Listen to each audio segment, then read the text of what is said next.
আকাশবাণী গুৱাহাটী উপন্যাস পাঠ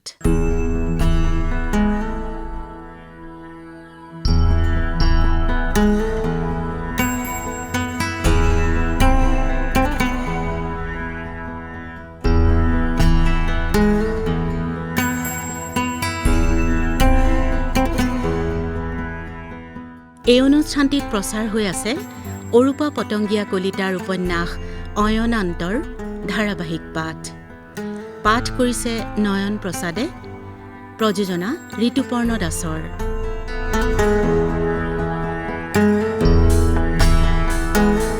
এয়া শুনক অয়নান্ত।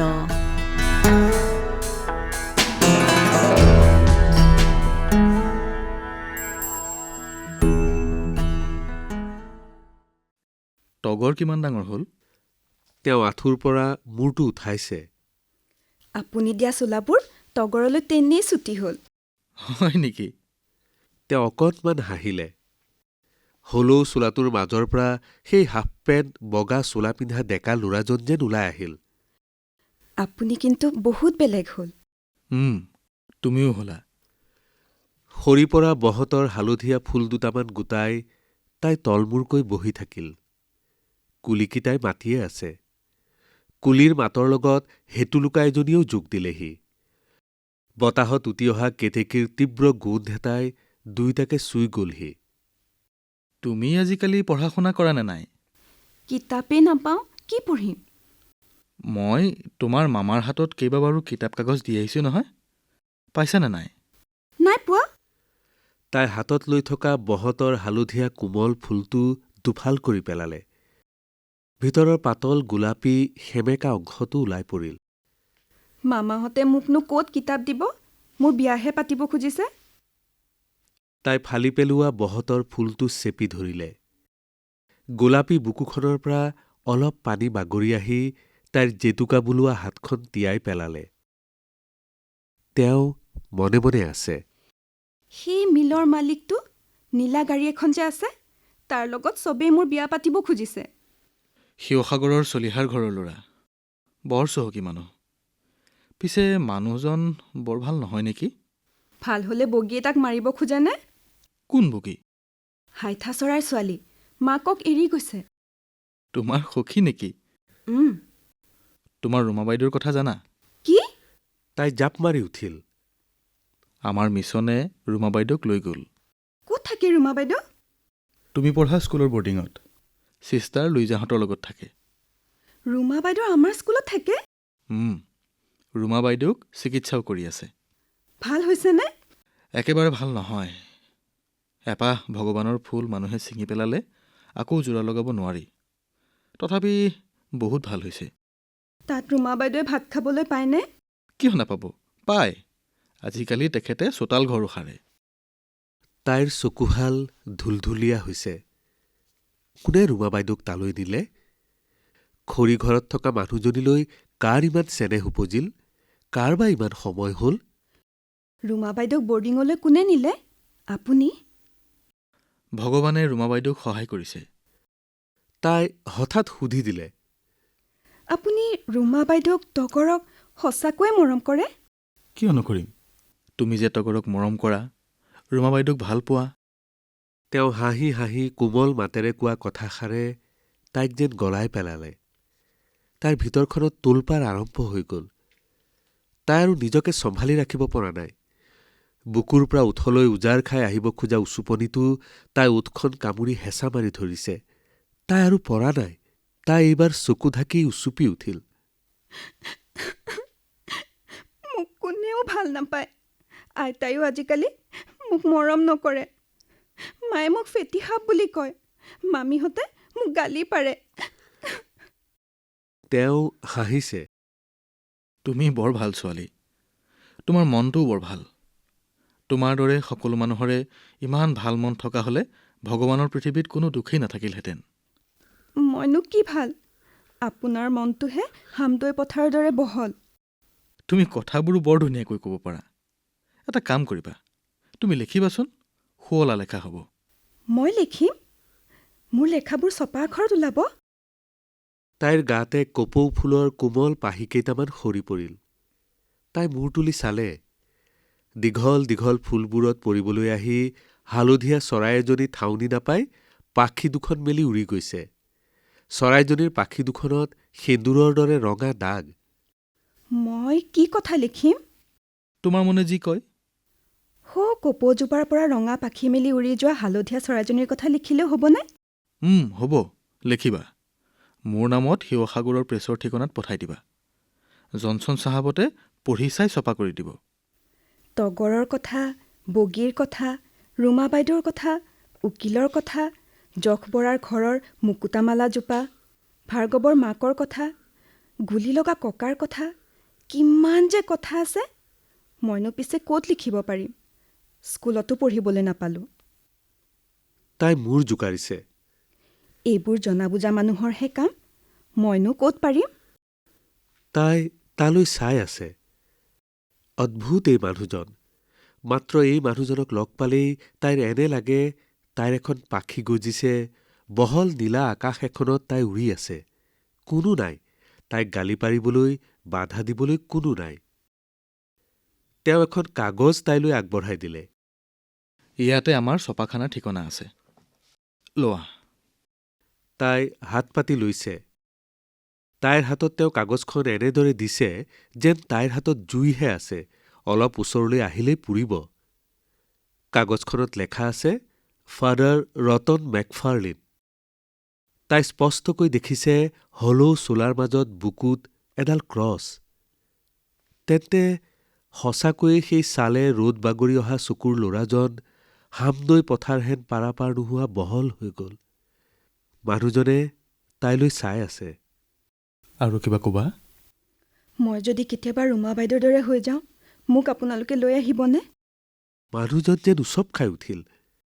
তুমি কিয় তেনে হ'বা? মোৰ মাজে মাজে বৰ ভয় লাগে। তুমি নদীত মাছ দেখিছা? মাছটো পানীতে থাকে, কিন্তু নিজৰ মতে সাঁতুৰি থাকে। পানীয়েতো উটাই নিব নোৱাৰে। ঠিক সেইদৰে পাপীৰ মাজত থাকিও মানুহে মনটো নিকা কৰি ৰাখিব পাৰে। মই ছিষ্টাৰ লুইজাহঁতৰ দৰে হ'ব নোৱাৰোঁনে? মই সৰু সৰু ল'ৰা ছোৱালীক পঢ়াব পাৰিম, চোতাল সাৰিব পাৰিম, কাপোৰ ধুব পাৰিম। মোক লৈ যাবনে? তেওঁ ঘামিছে। গাৰ হলৌ চোলাটো সুলকাই তেওঁ হাতত ল'লে। ৰ'দে বৰষুণে থেকেচি পেলোৱা তামবৰণীয়া দেহাটো ওলাই পৰিল। তেওঁৰ বুকুখন যেন অস্বাভাৱিকভাৱে উঠা নমা কৰিছে। ইমান পৰে হুলস্থুল কৰি থকা কুলিকেইটা নীৰৱ হৈ পৰিল। কেওফালে নিস্তব্ধ। বতাহজাকো ৰৈ গৈছে। গছ পাতবোৰ নিথৰ। মাত্ৰ দেউকাত দুথোপা সেন্দুৰ সানি সৰিয়হ ফুলহেন ৰঙৰ চৰাইজনীয়ে কপৌ ফুলবোৰত জঁপিয়া জঁপি কৰি আছে। চৰাইজনীৰ উৎপাতত দুই এটা পাপৰি সিহঁতৰ ওচৰে পাজৰে সৰি পৰিছে। হঠাৎ চৰাইজনী ভয় খাই উৰা মাৰিলে। হালধীয়া দেউকা দুখনত দুটা সেন্দুৰৰ ফোট তৎক্ষণাত সেউজীয়া পাতবোৰৰ মাজত নোহোৱা হৈ গ'ল। কেইবাজনো মানুহ আহি আহঁতৰ তলখন ঘেৰি ধৰিলেহি। চলিহা, কম্পাউণ্ডাৰ, দেউতাক। তাই থকথককৈ কঁপিবলৈ ধৰিলে। বগী কলৈ গ'ল? বগীয়েতো কোনোবা আহিলে কোৱাৰ কথা আছিলে। তাই আহঁতৰ তলত আছে বুলি চলিহাহঁতে কেনেকৈ গম পালে? চলিহা গাঁৱত নাই বুলি বগীয়ে কৈছিলে দেখোন। ক'ৰ পৰা ওলালহি সি? দেউতাকে তাইৰ হাতত ধৰিলে। ব'ল, ঘৰলৈ ব'ল। চলিহা ৰতনৰ ওচৰত থিয় দিছেগৈ। মেলেজ হয়তো আমাৰ মুখত চাই খানিছেই। এতিয়া ভদ্ৰঘৰৰ ছোৱালী ফুচলাই ফুৰে। চাহাবৰ নাটেশ্বৰী কেইজনীৰে হেঁপাহ পলোৱা নাই। চলিহাই ৰতনক এক চৰ মাৰিছে। হলৌ চোলাটো কান্ধত পেলাই ৰতন ৰৈ আছে। হাকুটিয়াই চলিহাই তেওঁক চৰ মৰা দেখি তাইৰ মূৰ গৰম হৈ গ'ল। তেওঁক কিয় মাৰিছে? কিয় নামাৰিম? মেম কেইজনীৰ লগত লীলা কৰি ফুৰেই। এতিয়া সৰু ছোৱালী পাই তোমাকো ধৰিছেহি। তেওঁক মই মাতিছিলোঁ। কিয় মাতিছিলি আই? বাপেকৰ চকুত পানী। তাই বাপেকক সাবতি ধৰিছে। মই বিয়া নহওঁ দেউতা।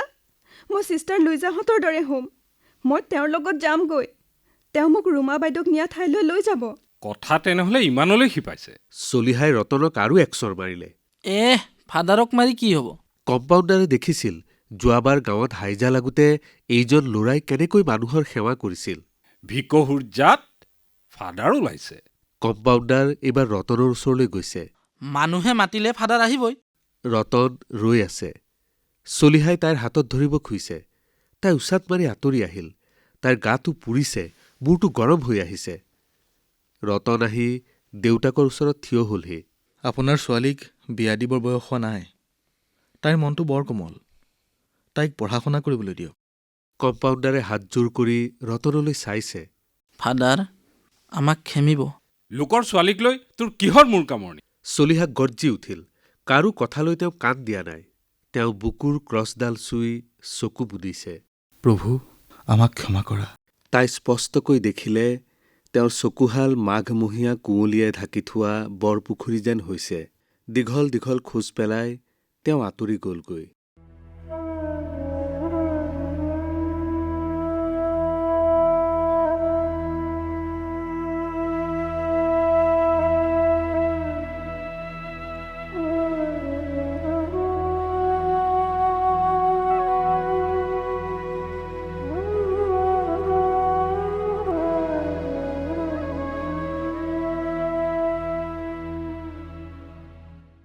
তাই লুংলুঙীয়া বাটটোৰে হনহনকৈ ওলাই আহিল।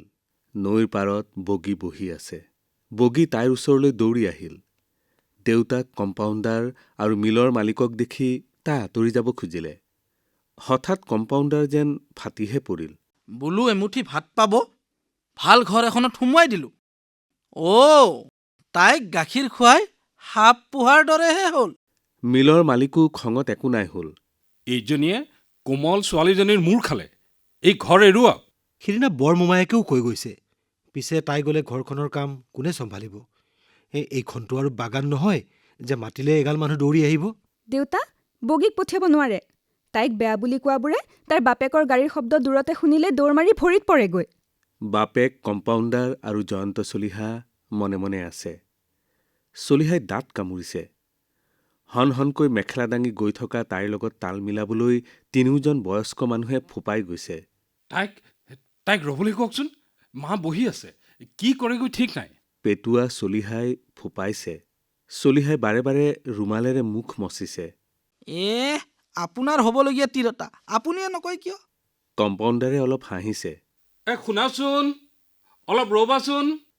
চলিহাই চিঞৰিছে। তাই আলিৰ পৰা পথাৰত নামিলেই। তাই পথাৰেদি কলৈ যায়? চলিহা দৌৰিব খুজিছে। যাব, তাই ঘৰলৈকে যাব। সজাল ধৰা আহুতলিৰ মাজেদি গৈ থকা জীয়েকক দেখি ডাক্তৰে হস্পিটেল, নাৰ্ছ, বৰুৱা বংশৰ জীয়াৰীৰ ভেম, ঘৰৰ চোৰাঘৰত বহি থকা ৰায়বাহাদুৰৰ পৰিয়াল সকলো খন্তেকৰ বাবে পাহৰি গ'ল।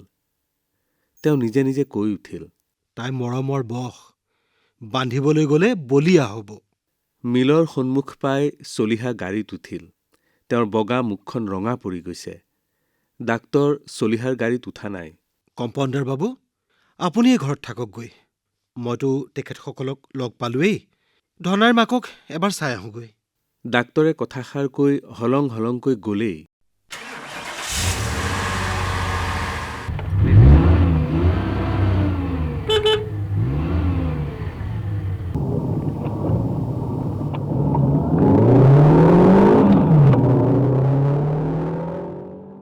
চলিহা যেতিয়া ডাক্তৰৰ চোৰাঘৰ পালেগৈ, তেতিয়া ভিতৰত মাক জীয়েকৰ উখনা উখনি লাগিছে। জীয়েক বাহিৰত বহি থকা মানুহৰ ওচৰলৈ নাযায়, মাকে সাও সপনি দি মাতিছে। চলিহাই মাকক ভিতৰলৈকে যাবলৈ ক'লে। সৰু ছোৱালী, বুজন হোৱা নাই।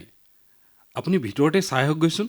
ডাক্তৰণী, মই ভিতৰলৈকে আহিছোঁ। মাজনী ক'ত? মানুহগৰাকীয়ে অলপ খুৰাই খুৰাই খোজ কাঢ়ে।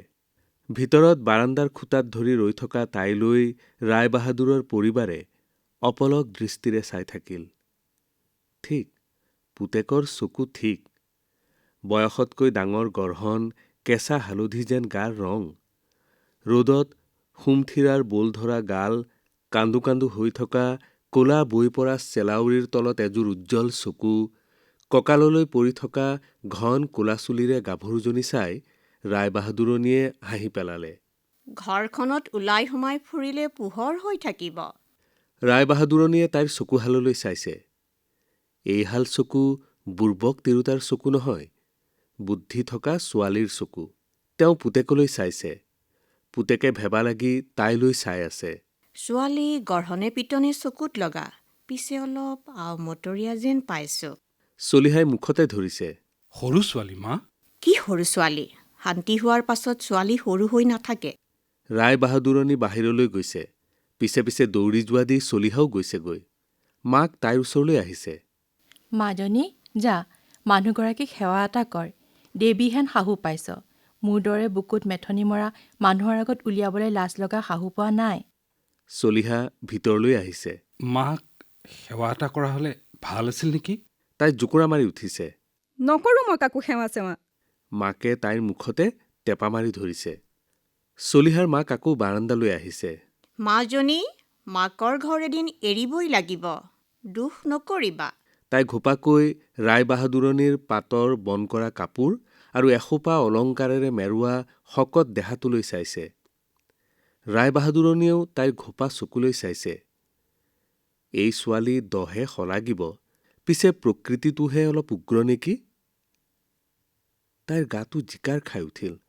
মুখত ইমান মিঠা কথা কৈ মানুহে চকুৰে কেনেকৈ ইমান হিংস্ৰভাৱে চাব পাৰে?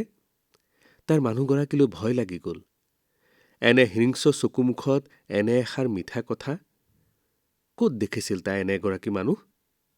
ক'ত দেখিছিল? কোন আছিল সেই ডাইনী মানুহজনী?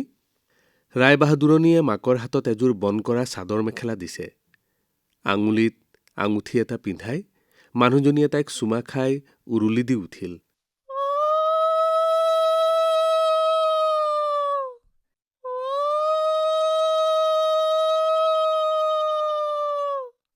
তাই খুটাটোত ধৰি ৰৈয়ে আছে। মাকে তাইক পিন্ধাই দিয়া গুণাৰ বুটা বচা কাপোৰযোৰৰ পৰা যেন এটা নিগনি ওলাই আহি তাইৰ গাত উঠা নমা কৰি আছে। আচলত বান্ধি থোৱা পকা অঙঠা এটুকুৰাই যেন তাইক দহি আছে। তাই মূৰে কপালে হাত দি সেইখিনিতে বহি পৰিল। বগীয়ে ৰঙাকৈ মচি থোৱা পিৰালিত তাইৰ চকুৰ পৰা এটোপা দুটোপাকৈ পানী পৰি সৰু সৰু দাগ কৰি পেলালে। মাকে ৰায়বাহাদুৰণীক সেৱা কৰিছে। মা বৌহঁতক খবৰ দিলোহেঁতেন। আঙুঠি পিন্ধাব বুলি জনা হ'লে ৰাইজৰো দুই এজনক। নালাগে বুজিছা, সেইবোৰ পাছে পৰেও কৰিবা। মনটোহে ডাঙৰ কথা। তাইক মই বুকুৰ আপোন কৰিলোৱেই। তাতে বিষে ধৰা মানুহ, মই অহা যোৱাও বেছি কৰিব নোৱাৰোঁ। এইবাৰ আহোঁতেই শিকি গৈছোঁ। গাড়ীত বহি মাকে পুতেকৰ অবাক মুখলৈ চাই হাঁহি মাৰিছে। সন্তুষ্টিৰ হাঁহি। খাটি শুন। ৰায়বাহাদুৰণীয়ে ফুচফুচাই কোৱা দি কৈছে। পিছে ছোৱালীজনী অলপ গোৱাৰ নেকি? আপুনি ঠিকেই ধৰিছে মা। ছোৱালীজনী অলপ গোৱাৰ ধৰণৰ। মা, ছোৱালীজনীৰ বয়স অলপ কম। মাকে কৈছে ছোৱালীৰ বোলে 14 পূৰা হোৱাই নাই। গঢ়নে পিটনেহে ডাঙৰ। মোতকৈ কমেও 14 বছৰমানৰ সৰু হ'ব। বাহ, ইতিমধ্যেই পূৰত হৈছেই। আৰু পূৰত হ'লেই পোনাব পৰা নাযাব।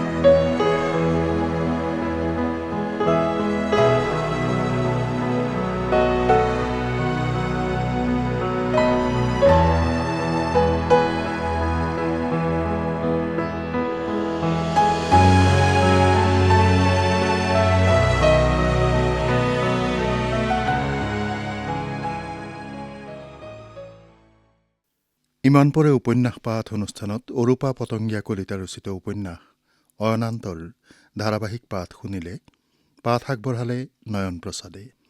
বিভিন্ন চৰিত্ৰত অভিনয় কৰিলে ৰতন মেকফাৰ্লিন, ঋতুপৰ্ণ দাস, চলিহা, তপন দত্ত, কম্পাউণ্ডাৰ চানু দৈমাৰী, বীণাৰ দেউতাক মৃণাল কুমাৰ বৰুৱা, বীণাৰ মাক মামণি তালুকদাৰ, ৰায়বাহাদুৰণী চন্দ্ৰপ্ৰভা চেতিয়া ফুকন আৰু বীণাৰ চৰিত্ৰত মেলডী পাটগিৰি।